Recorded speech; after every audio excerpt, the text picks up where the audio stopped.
Tu crois que si aujourd'hui, tu portes tout le fond de la famille, tu pars dehors élever une autre femme avec ses enfants, quand tu auras 80 ans, tu seras le jouet. Pour ma part, je préfère que chacun gère sa poche, son salaire, ses affaires, mais que les charges à la maison soient partagées dans les très bonnes conditions.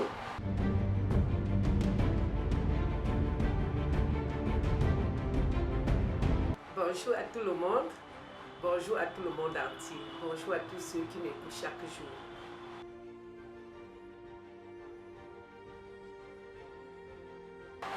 C'est une question pertinente. C'est une bonne question. Est-ce qu'il faut mélanger les poches avec ton mari? C'est bien et c'est mauvais. Moi, pour ma part, je dis non. Ne mélangez pas les poches avec votre mari. Pourquoi? Parce que si vous mélangez les poches et que ton mari c'est un homme de dehors, qui doit aller à gauche, il doit aller à droite, garder les bureaux partout, il va prendre cet argent pour aller gérer les bureaux dehors. Il va prendre pour aller gérer, même pour rien. Les hommes parfois ne savent pas ce qu'ils veulent. Il va prendre tout l'argent que vous avez mélangé dans le compte banque. Tu vas venir un jour trouver qu'il a fermé le compte. Et il va te raconter une histoire que toi-même tu vas rester comme ça, tu vas être dépassé. Il peut aussi arriver que vous mélangez le compte, les poches, et que ton mari prend un crédit bancaire ou toi. Quand il prend le crédit bancaire et que demain il n'est pas capable de rembourser, la banque va saisir tout l'argent même pour toi. Alors que si vous avez partagé les poches, tu gères ton argent, ton mari gère son argent. À la fin du mois, vous partagez les charges à la maison. Chacun va faire ses économies à sa manière. En cas où la femme a les problèmes, ça n'affecte pas trop l'homme. L'homme peut lui venir en aide. Si c'est les affaires de l'homme qui tombent, la femme peut venir en aide à son mari. Mais si c'est que vous avez une même poche, une fois que l'homme tombe, tu tombes. Une fois que la femme tombe, tu tombes aussi.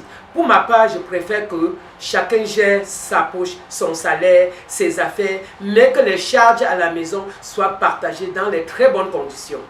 C'est-à-dire, quand je dis bonnes conditions, c'est pourquoi l'homme reste l'homme. Si la femme a même de l'argent et l'homme a l'argent, l'homme doit d'abord être le chef de famille. Il doit d'abord rationner à la maison. C'est d'abord un devoir de rationner. Maintenant, il y a d'autres choses autour de la ration, la pension, la maladie et la construction de la maison où vous voulez vivre. Normalement, cette construction regarde vous deux parce que vous devez travailler. Vous devez faire le plan ensemble, construire ensemble parce que c'est votre maison. Maintenant, payer l'école des enfants ensemble. Mais pour la ration, j'insiste pour un homme qui ne veut pas manger le poison. Quand je dis manger le poison, c'est pourquoi la femme va aller chercher d'autres hommes pour prendre l'argent, venir préparer, tu manges. C'est le poison. Et je dis à mes enfants qui m'écoutent de ne jamais rater la ration chez toi. Le jour que tu manges le poison chez toi, c'est le jour que tu manges sans rationner. C'est une occasion pour moi de sensibiliser pas seulement mes enfants, de sensibiliser tout le monde entier. Que si un homme veut avoir des valeurs, que ce soit devant sa copine, que ce soit devant sa femme, que ce soit devant n'importe qui que tu estimes que c'est une femme que vous pouvez passer des moments ensemble, il faut la donner un peu de l'argent. Donne-la à ton niveau. Si tu ne donnes pas, elle ne peut pas te faire confiance à 100%. Et pour les hommes mariés, rationnez d'abord. Rationnez avant de voir les autres problèmes qui sont autour. Rationner, c'est ton intérêt. Parce qu'elle doit tout faire pour y rentrer, pour justifier la ration. Elle doit tout rentrer pour justifier la ration. Justifier de la ration, c'est quoi? Aller au marché payer, venir préparer, servir à table. Maintenant, quand tu ne rationnes pas, elle n'est pas libre de servir la table. Elle peut même préparer ta nourriture quand elle veut, elle fait comme elle veut parce que tu n'as pas rationné. Donc pour les hommes qui m'écoutent, mon conseil, c'est que rationner d'abord, même si la femme travaille, rationne-la. Donne-la l'argent de nourriture parce qu'après avoir mangé, c'est fini. Quand on prépare, on mange là, il n'y a plus rien. Donc, vraiment, je pense que cette question, ma fille, et je sais que tu suis beaucoup mes vidéos, je crois que tu vas être satisfait. Et là où tu n'es pas satisfait, il faut toujours poser la seconde question, je vais répondre. Merci.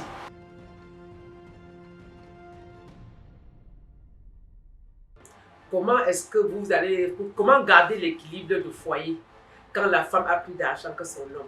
Non, c'est juste parce que l'homme est frustré. Il oublie que la femme, c'est une personne comme lui-même.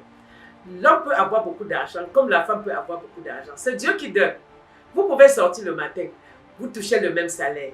Maintenant, quand vous touchez le salaire, toi, l'homme, tu as tes camarades de classe que vous allez aller dormir dehors et boire, aller en boîte. Tu as d'autres amis, hommes qui vont dire que mon frère, j'ai les problèmes, allons manger, allons boire. La femme ne fait pas trop ça. Rares sont les femmes qui appellent sa copine femme quand allons boire. Ils sont rares. C'est pour ça que moi, pour ma part, je pense que l'équilibre là doit marcher. Ça doit marcher.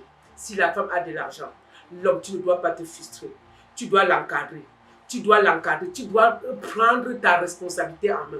N'abandonne pas ta femme parce qu'il a beaucoup d'argent, parce que tu l'abandonnes plutôt au démon. Tu l'abandonnes au démon. Alors que si tu l'encadres avec cet argent, sans la frustrer, sans dire que oh, tu as fait ceci, sans l'abandonner tous les champs de la maison, même l'éducation des enfants, tu ne donnes plus, même les conseils, tu ne donnes plus, tu es en train de détruire ta famille à petit feu. Parce que la femme qui a l'argent, c'est une femme qui mérite beaucoup d'encadrement. Surtout celle qui a l'argent et qui sort de famille très pauvre. Si elle n'est pas encadrée, si elle n'a pas de lion, grand frère et papa qui sont un peu riches, qui disent que non, on ne fait pas comme ça, on ne fait pas comme ça, ta femme va partir en désordre et tu as déjà échoué.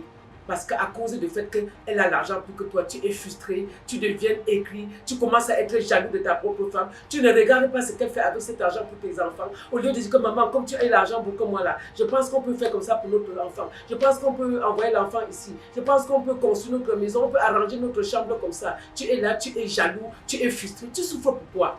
C'est la même personne que toi. L'argent que tu peux avoir pour que la femme là, vous vivez bien, elle dort bien, elle a tout bien, tu la donnes une voiture là. C'est la même chose qu'elle peut te faire.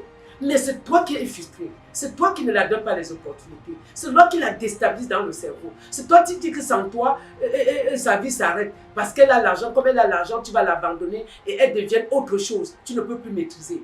Alors, l'homme peut avoir l'argent comme la femme peut avoir l'argent et le foyer marche. Il n'y a pas de problème.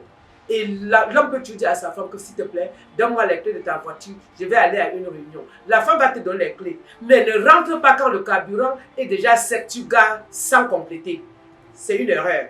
Il y a aussi les femmes, je connais des amis, même quand ils expliquent, l'homme demande les clés de sa voiture, il part.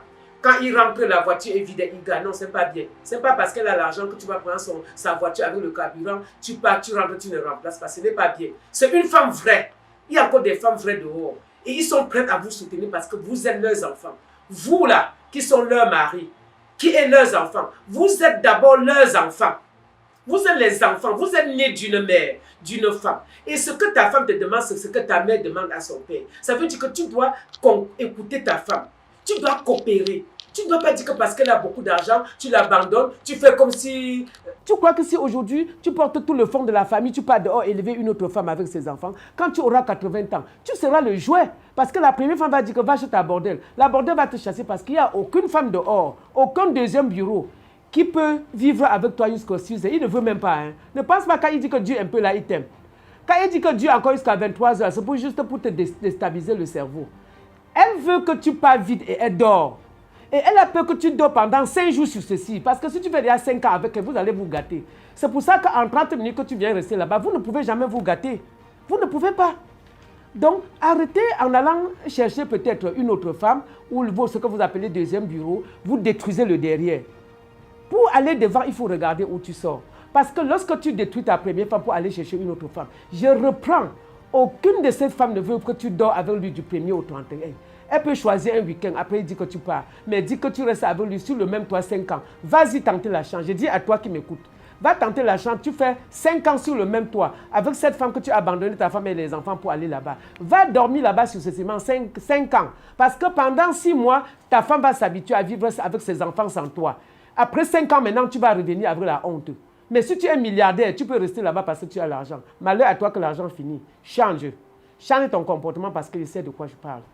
Je crois que j'ai parlé pour cette partie, j'ai bien répondu et j'ai parlé ce que je pense et ce qui est vrai. Je parle de vrai parce que je reçois des messages, des milliers de messages tous les jours pour ce genre de questions. Merci.